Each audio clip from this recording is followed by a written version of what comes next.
केटा हो तिमीहरूलाई म एउटा क्वेसन सोध्छु आज होइन, मेस्सीले बार्सा छोडेपछि होइन, मेस्सीको डिपार्चर भइसकेपछि whose departure hurted us the most, हाम्रो लागि सबभन्दा ठुलो डिसपोइन्टमेन्ट कुन थियो केटा हो? If you are thinking of Inigo Martinez, you are right के केटा हो, यु आर राइट। यदि तिमीहरूले इनिगो मार्टिनेजको नाम सोचिरहेको छौ, दिमागमा लिगिरहेको छौ भने यु आर राइट के केटा हो। हाम्रो ब्याकबाट बिल्डअप गर्नेदेखि लिएर ब्याकबाट हामीलाई जसरी लिड गरिरहेको थियो इनिगो मार्टिनेजले, र जसरी हामीलाई बिल्डअपमा हेल्प गर्थे, अनि त्यसपछि अब त्यही माथि लेफ्ट फुटेड प्लेयर होइन इम्पोर्टेन्ट भइहाल्छ। अनि जसरी कुबार्सीसँग एउटा कम्बिनेसन यस्तो खतरा कम्बिनेसन मिलिरहेको थियो, I think he was a island master है। आइल्यान्डमा त्यो अफसाइड ट्र्याप गर्नेको मास्टरै थिए होइन, मास्टरै गरिसकेका थिए उनले होइन।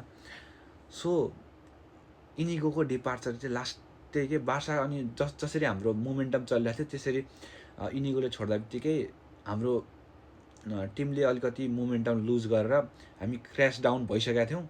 अहिले अलिकति सेफमा आउँदैछौँ। अब इनिगोको ठाउँमा अब एरिक गार्सिया, अनि त्यसपछि जेरार्ड मार्टिनले खेलिरहेछन्। So it was a disappointment के केटा हो होइन, जसरी अब हामीले उनलाई यत्तिकै जान दियौँ होइन। अब एउटा क्लज थियो, त्यो त अब क्लजको कारणले हो, अब त्यसमा केही भन्न पनि मिल्दैन है। तर मेस्सीको डिपार्चर पछिको इनिगोको डिपार्चर चाहिँ सबभन्दा मिनिङलेस। अनि त्यसपछि हाम्रो लागि अब इनिगोको लागि त त्यो एउटा इम्पोर्टेन्ट मुभ थियो, किनभने उनको करियरको अब पिकमा थिए, उनले पैसा अब राम्रै कमाउँछ अल नसरमा होइन। हाम्रो लागि चाहिँ एउटा मिनिङलेस डिसपोइन्टमेन्ट अनि एउटा हर्टफुल मोमेन्ट थियो है केटा भाइ।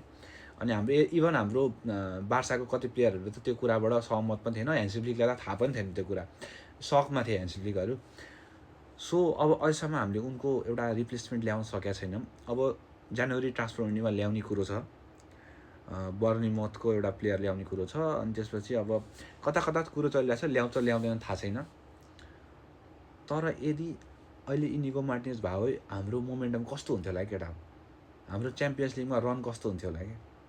किनभने च्याम्पियन्स लिगमा हामीले back to back point drop गऱ्यौँ, चेल्सीसँग हाऱ्यौँ, त्यसपछि पिएससँग हाऱ्यौँ, एस्टन भिल्ला क्लब बुकसँग ड्र खेल्यौँ है। सो त्यो एउटा यस्तो मोमेन्ट भयो कि, एउटा यस्तो ट्रान्सफर भयो कि जसले गर्दा अलिकति हामीलाई डाउन चाहिँ बनाएकै हो केटा होइन। तपाईँहरूलाई के लाग्छ please do comment. Good by.